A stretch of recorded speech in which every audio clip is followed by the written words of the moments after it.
Hi there, and welcome to another episode from our Cold War series of videos. In this episode, we're going to explore the history of Soviet Special Operations Centres, and then later in the video, conduct a virtual tour of a former Soviet Operations Centre in present-day Russia. This brings us into the realms of present-day Russian military capability, and therefore, unfortunately, brings us into the politics of the Donbass conflict. I know I did promise him in the thumbnail, but unfortunately, our special guest star of the video, Yevgeny Viktorovich Prigozhin, can't be with us today. He's had a bit of a mishap.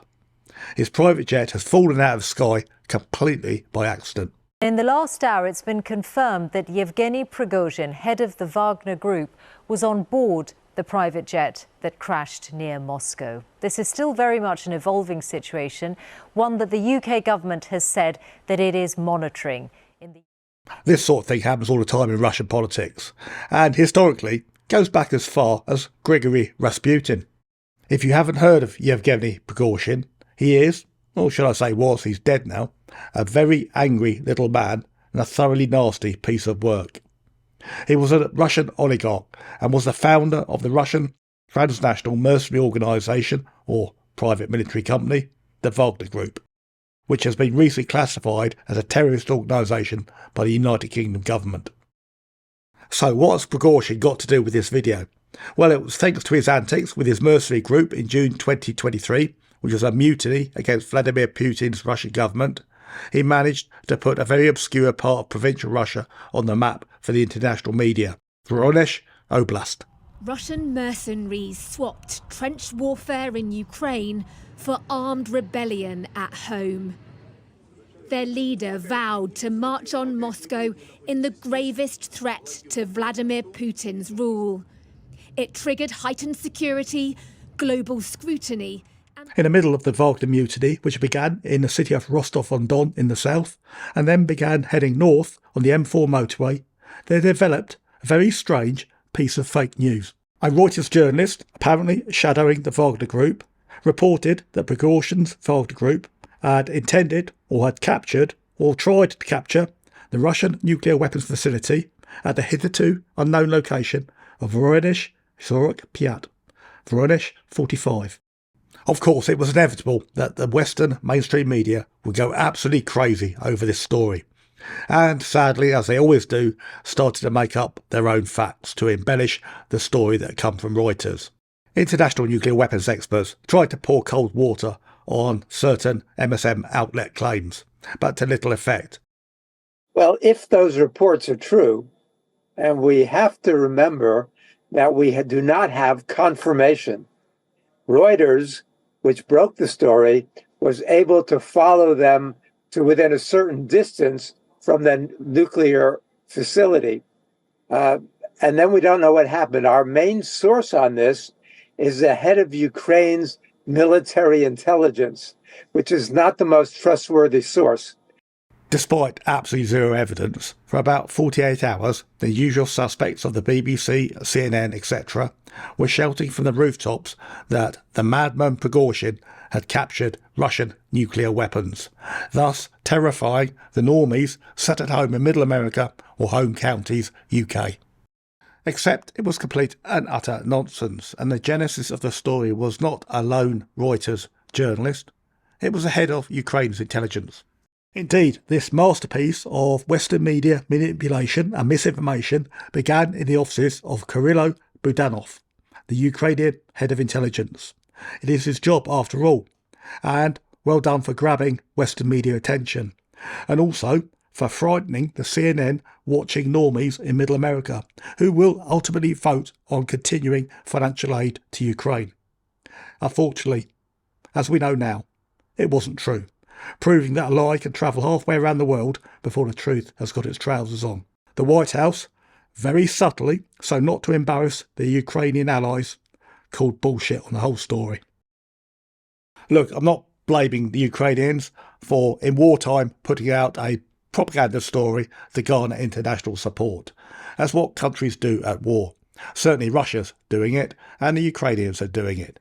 It's up to the international media to filter what is propaganda and what is fact. But you should remember, they learnt it from the best. us and the United States, who in 2003 put out a fake story about Saddam Hussein's weapons of mass destruction in order to justify an invasion of Iraq. Enough contemporary politics.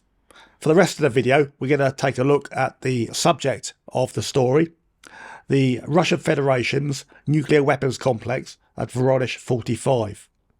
To do so, let's take a step back to the Wagner mutiny, which started in Rostov-On-Don, southeast of the Donbass theatre of operations. The Wagnerites headed north of the M4 highway towards Moscow, and the media really picked up the story as the Wagner Group entered Voronezh city. The allegation made at this point to the international media was that the Wagner Group had also captured Voronezh-45 facility. Except, despite its name, Voronezh-45 is nowhere near Voronezh city.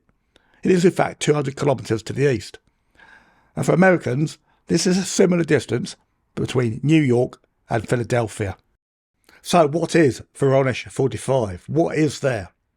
Well, to explain that, I think we need to go back 60 plus years into the Cold War and the Soviet Union and the beginning of the nuclear arms race.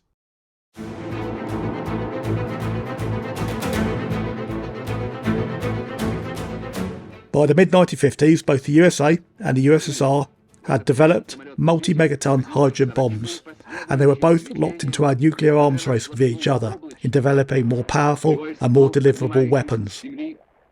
In 1961, the Soviets detonated the 50 megaton Tsar bomb, the most powerful nuclear weapon ever detonated. Surveillance of the USSR's nuclear program and its deployments became an absolute priority for US national security. Being able to observe what the Soviets were up to in their own backyard, deep in their territory, was the genesis of the U-2 spy plane program. From the late 1950s onwards, U-2s flew across the USSR on various reconnaissance missions. Photographic intelligence from the U-2 overflight missions was given the code name Talent, and it was classified at top secret level. In early 1961, CIA analysts detected from air photographs that the Soviets were building a huge military complex in the south of the USSR, close to the border with the Kazakh Socialist Republic. It wasn't immediately obvious what the complex was intended for, but it covered an area of 50 square kilometres. Because the complex was clearly in a remote area away from civilization, intended to be high security and therefore secret, the CIA gave it the description, for further reference, as a Soviet Sensitive Operations Centre. It was the first one discovered in 1961. Before more intelligence could be developed on this Soviet Sensitive Operations Centre, the U-2 overflight programme hit a bit of a problem, when a U-2 flown by pilot Gary Powers was shot down by Soviet air defence. Gary Powers was put on trial by the Soviets and sentenced to 10 years imprisonment, but ultimately he would be traded quite quickly for Soviet spy Rudolf Abel in Berlin. There remained, though, a capability gap for surveillance across the Soviet hinterland. That was until the Corona spy satellite and eventually the Hexagon spy satellite systems came online. By the mid-1960s, with high-quality photographic reconnaissance imagery available again to the CIA, they made the discovery that there were now numerous sensitive operations centres either completed or under construction across the whole USSR.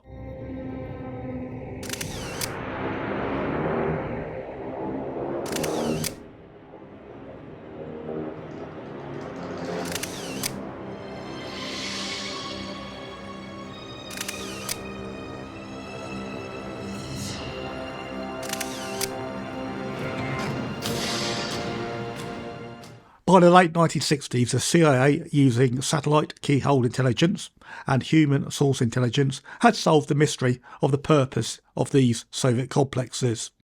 In a report, which is now declassified from 1970, it reports that the Soviets had centralised control of their nuclear weapons into 16 control and storage complexes.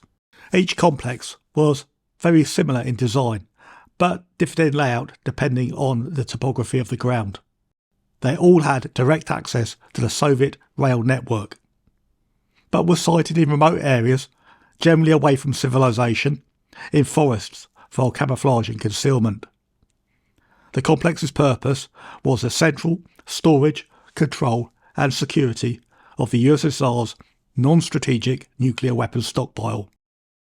Each complex was given a code name, such as Voronezh-45. They generally had between 3,000 and 4,000 military personnel and were commanded by a Soviet Major General, with direct command by the Defence Ministry's 12th Main Directorate. For the next 20 years, these special operations complexes functioned in secrecy from the Western population, known only to the intelligence community. Even the Soviet people had no idea they existed. Then, in 1989, under Glasnost, their role changed. This might be an appropriate time for Barbara and me to thank the President, Mrs. Gorbachev, for this fantastic hospitality. And yes, I couldn't agree more. Glasnost, under Soviet Chairman Mikhail Gorbachev, effectively ended the Cold War. As relations between the USA and USSR warmed, a number of arms control meetings took place at presidential level between 1989 and 1991, with both sides agreeing to significant reductions in nuclear arms. In September 1991, US President George Bush Sr. announced the Presidential Nuclear Initiative, a declaration that effectively eliminated the entire US tactical nuclear weapons stockpile. Although this was a unilateral measure, Gorbachev, on behalf of the USSR, agreed to reciprocate. But the USSR was collapsing, and by the end of that year, was no more. As part of Gorbachev's pledge, the 16 special operations complexes changed role overnight, and instead were renamed National Level Nuclear Storage Facilities, where the USSR's tactical nuclear weapons would be stored until they could be decommissioned. In 1992, after the collapse of the USSR, the new state, the Russian Federation, under President Boris Yeltsin, agreed to honour the United States Presidential Nuclear Initiative. And over the next 20 years, Russia decommissioned over 8,000 nuclear weapons. But from 2012 onwards, during President Vladimir Putin's second term as Russian president, relations between Russia and the West began to deteriorate. Whilst Russia today maintains that all tactical nuclear weapons are secured within national level facilities, these facilities have again moved back from being a decommissioning warehouse to a readiness depot. Enough international politics. Let's go take a look at what a present-day Russian national level nuclear storage facility looks like, constructed of course by the Soviet Union. Naturally, we go to the Voronezh-45 site that's been in the media. As mentioned, Voronezh-45 facility is nowhere near the city of Voronezh. It's actually next to a smaller town called Boris-Glebsk in the Voronezh Oblast. The facility lies in a large forested area between the town of Boris-Glebsk and Gribanovsky. There is only one way in and one way out of the federal national territory, and that is via the main entrance from the R298 highway. A quick pointer before we move on. I want to point out that everything beyond this point in this video is open source information, which is freely available. I'll list my sources at the end of the video. Whilst it's unlikely to endear me to the FSB, it's not illegal. And this is what the territory looks like from the air. This time from Google Earth and not a U-2 spy plane. So we're going to depart the town of Boris-Glebsk in the top right hand corner and head towards Voronezh-45.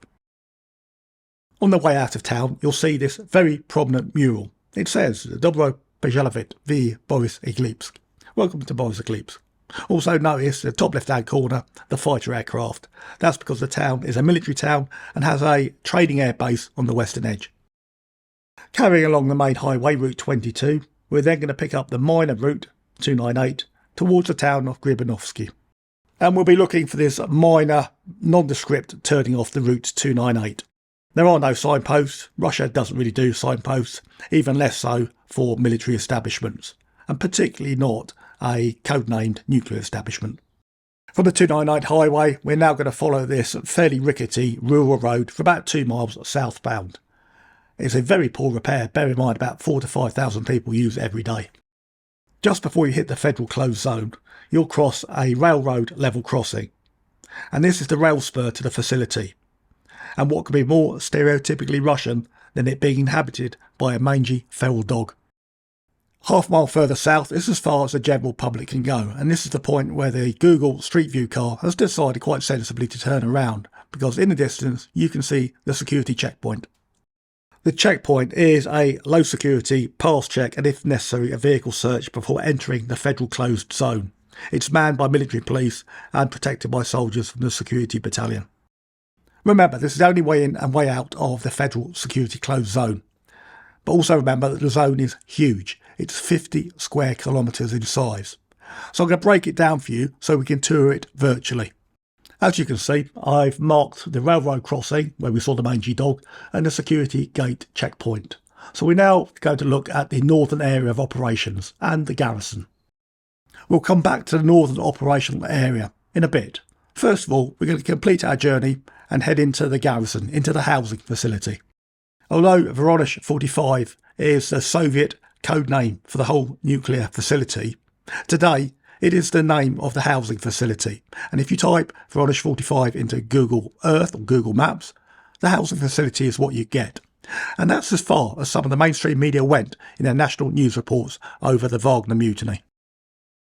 Built in 1965, and at the time it would have been state-of-the-art, the Voronezh-45 military town is a community for the military personnel who live and work here, around 3,000 in total, which also includes the security battalion who live a couple of miles further south. Before I show you a modular view for better explanation, a couple of reference points. Take note of the sports ground and the sports centre, and also the town square, which still has, of course, a statue of Lenin as pride of place.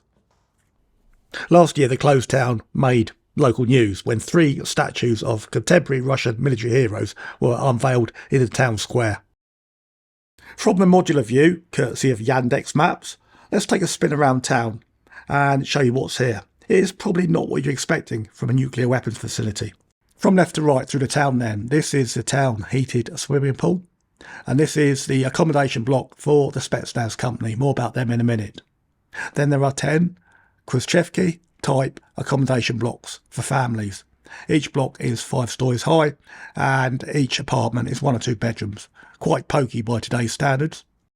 Also for families, there is a kindergarten and primary school, although older children will have to get a school bus to Boris-Glebsk to secondary school. In the central area is the garrison headquarters and the office of the Major General who commands the whole establishment. There is also, like many American bases, a commissary, a supermarket, an enlisted man's club and a garrison restaurant. This is the garrison hospital. It serves as a medical centre, a dental centre for military personnel and also for dependents. On the right hand side of the town as we look at it are ancillary offices and also houses for senior officers. That would be colonel and above. And finally, the garrison power station and steam generation plant, which produces the heating for the whole garrison and the northern area of operations. The reason we've gone around the garrison in some detail is I want to point out this is easily the equivalent of a US Army facility. Even by today's standards, it's fairly luxurious for the Russian military. But don't thank Vladimir Putin for this. This is Nikita Khrushchev's doing. Because when these facilities were first constructed, they were staffed by 12th Directorate staff, who were considered an elite and therefore given the best accommodation. Southwest of the garrison itself is something else you might find very strange on a nuclear weapons facility, but isn't strange for Russia at all. This is an encroachment, military land used for a non-military purpose. The north half of the encroachment is what is known in Russia as a garage collective. Because during the USSR, car ownership was rare, so parking was not a consideration when building accommodation. So therefore there's nowhere to park on the garrison. So residents have to rent a garage and a space in the collective and usually erect a very ramshackle shed. Garage collectives are a feature across all Russian towns and cities.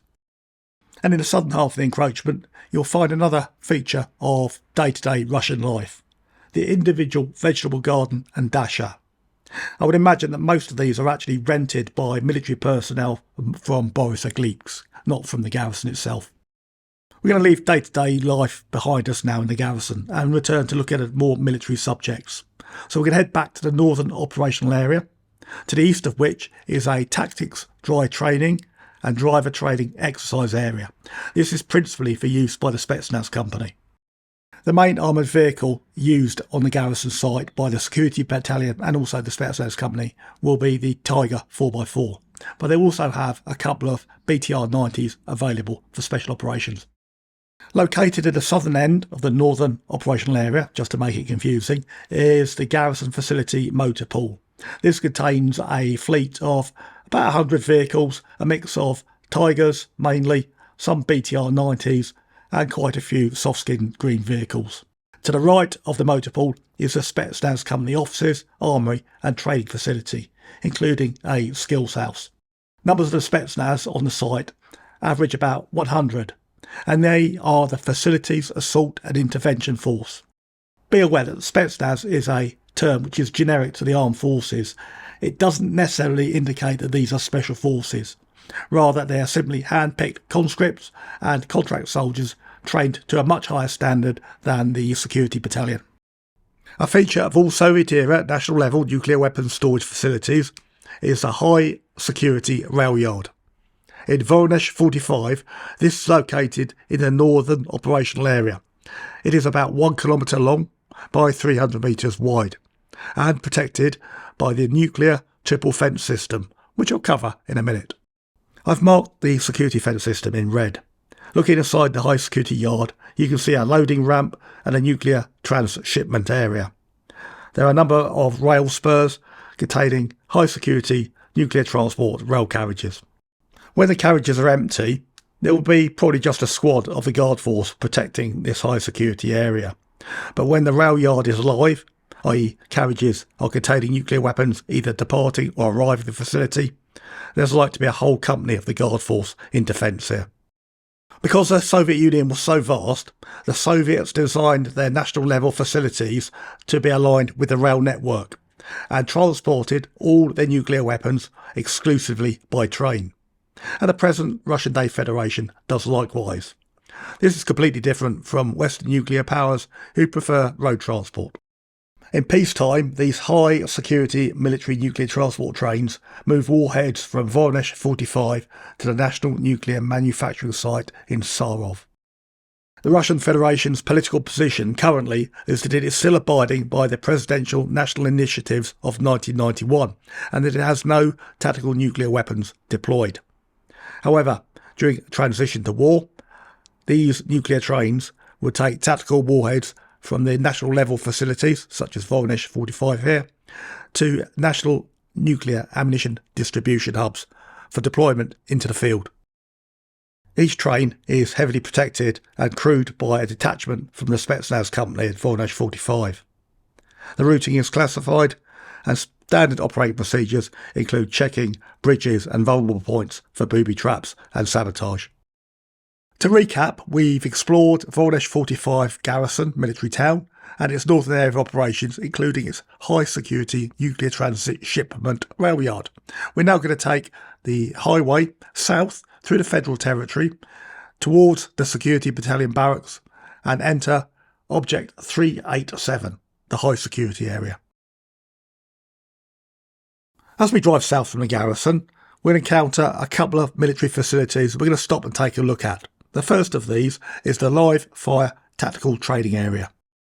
This appears to be a hybrid range for both live fire vehicle and foot manoeuvre and live fire tactical training, with a movement box of vehicles and personnel in the west, and in the east a more conventional rifle range.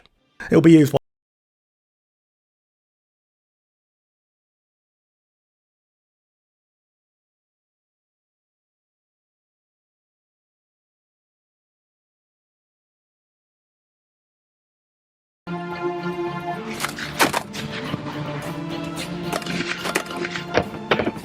a further 2 miles south is a facility Contingency Heliport, which consists of 3 large concrete helipads and a control tower. The control tower is only resourced during planned air operations. Now, Russia can, but does not routinely, logistically move nuclear warheads by air. So the purpose of this heliport is a rapid reinforcement of the facility with a quick reaction force of the VDV at times of increased risk, such as the June 2023 Wagner mutiny. The Russian government's official position is that at no time was Voronezh-45 at any risk from Wagner Group. And the fact that they didn't reinforce the facility with a VDV kind of leads credence to that. If there was a threat, they would have flown the VDV QRF in to reinforce the security battalion. The fact that that didn't take place, and I can't even find any chatter in VDV talk groups that would suggest they did it surreptitiously, means that, as we already know, the whole story was made up. At the end of the road, just before the high security area and the main gatehouse facility, is another built-up area.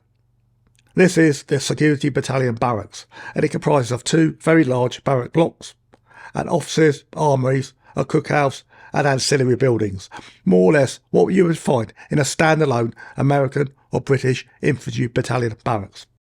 If Voronezh-45 main military town is considered a nice place to live, then the Security Battalion Barracks is the complete opposite.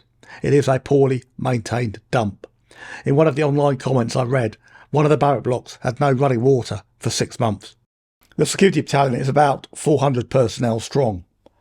All other ranks are conscripts on 12 months national service. The officers and senior NCOs are contract or irregular soldiers, and, by all accounts, treat the conscripts fairly poorly. The Security Battalion is organised into 3 rifle companies, not including the Spetsnaz company, who are based up in the main garrison. Each rifle company will rotate through one operational role each day. One day on static post security inside the high security area, one day on standby force and additional patrols, and one day on other tasks. And this can either be training or manual labour, such as repairing the facilities in and outside the high security area. The high security area is all in dense forest. Now this is deliberate. During Soviet times this would have been camouflage concealment from U-2s and satellites, but in more modern times it acts as a very good natural vehicle barrier. The perimeter fence is 13 miles wide and consists of 2 double fences which are patrolled by the Security Battalion in armed Tiger vehicles. Most of the perimeter is unlit at night, but it does have strategic IR, CCTV and movement sensors. The forested area, both in and outside of the high security area, are regularly patrolled by squad level foot patrols by security troops. The Voronezh-45 territory is littered with these single soldier Soviet era concrete blockhouse fighting positions. Now fortunately present day security troops aren't required to use them, except in an emergency. Access to the Object 387 high security area is via an equally high security gatehouse, but most of the territory is actually empty and is dense forest. There is a headquarters building, an operations centre in the middle of the territory, and some ancillary and store buildings. But the business end of the nuclear storage facility, Object 387, are these 4 nuclear weapons storage bunker complexes indicated here with the arrows. Of course we're going to explore one, aren't we? So let's zoom in on the southeastern corner bunker complex. This is what is known as a Soviet Theta nuclear storage bunker. Designed in the early 1960s, this one was built in 1965. There is a security gatehouse and security buildings actually inside the wire, and each bunker complex would be guarded by about a platoon of the security battalion at any one time. Unlike Western nuclear powers, who prefer to store their nuclear weapons in small single igloos spread over a large geographic area, the Soviets and the Russians prefer the all eggs in one basket principle. Theta bunkers are about 500 metres in diameter and have an irregular polygon-shaped perimeter. The bunker, certainly in Soviet times, would be protected by the Soviet triple fence nuclear protection system. Let me explain what that means. The nuclear 3-fence system is thus: the outer fence would be 3 metre high extruded mesh topped with concertina wire, as would the inner fence. The middle fence of the 3 would be a lattice of concertina wire and would be lethally electrified.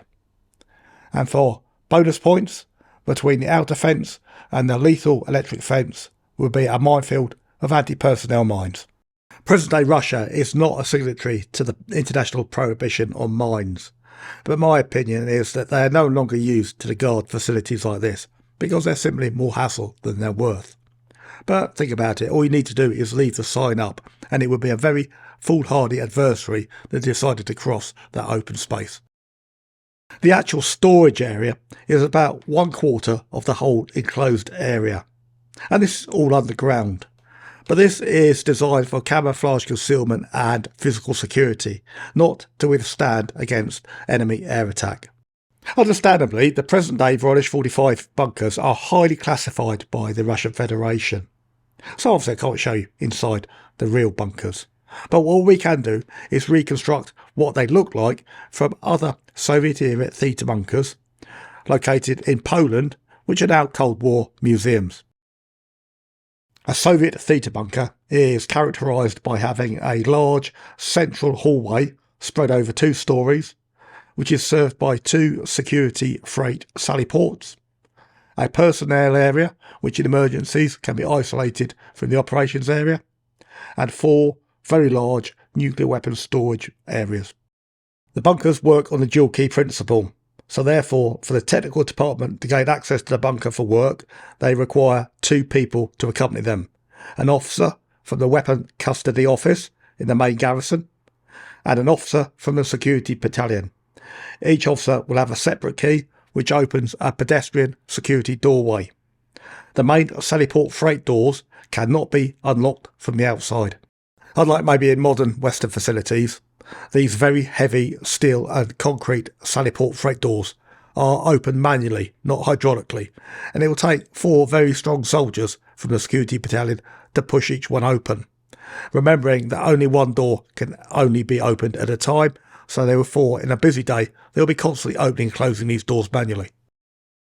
In this picture we are on the ground floor of the main hallway. Off to our left are the main nuclear weapons storage rooms with their fire doors open.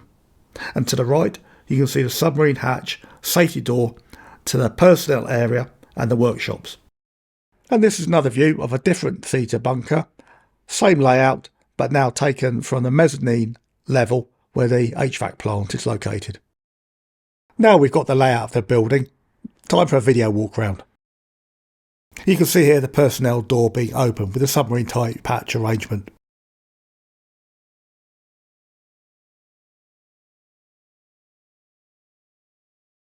The cameraman is now on the mezzanine layer, which contains the HVAC plant, and is looking into the main building hallway. On the left is a gantry crane for moving heavy nuclear weapons containers. A rapid pan around the hallway now, including the HVAC pipes and ventilation.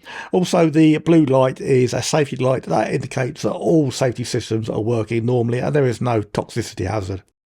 And finally another view of a safety door leading into the personnel area, which contains workshops and welfare facilities.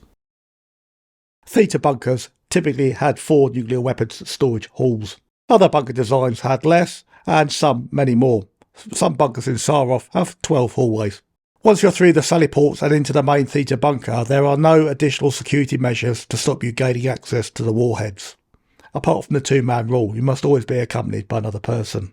Let's take a look at a nuclear weapons storage room. This then is the holiest of holies, a nuclear weapons storage room, about 50 metres long by 20 metres wide. Depending on what nature of ammunition it is storing, each room could contain about 15 rocket warheads, such as the Toshka system, or up to about 50 nuclear artillery rounds. In our Polish museum Theta bunker, there is a mock-up nuclear warhead on a trolley, just for scale. So this begs the question, what does Voronezh-45 store in the present day in real terms? Well, nobody knows that apart from the Russian Ministry of Defence. But the Federation of American Scientists estimate that the Russian Federation has 2,800 non-deployed nuclear warheads. Spread over 12 national sites, that's about 250 warheads per site. So probably Voronezh-45 has about 250 nuclear weapons in storage. But it should be remembered that many of these will be non-viable and we're awaiting disposal. Well, that concludes our tour of Voronezh-45 facility. I hope you enjoyed it. In conclusion, do I think there was any grounds for believing that Wagner intended to capture this facility? Absolutely not. It was complete fake news, probably put out by the Ukrainians, because Prigorshin had much bigger fish to fry. And as a military man, he would know that even if he did capture the warheads in Voronezh-45, they would be completely useless without their permissive action link codes. But of course the question is completely academic, because Prigozhin has found out the hard way what happens to rebellious politicians in Russian politics.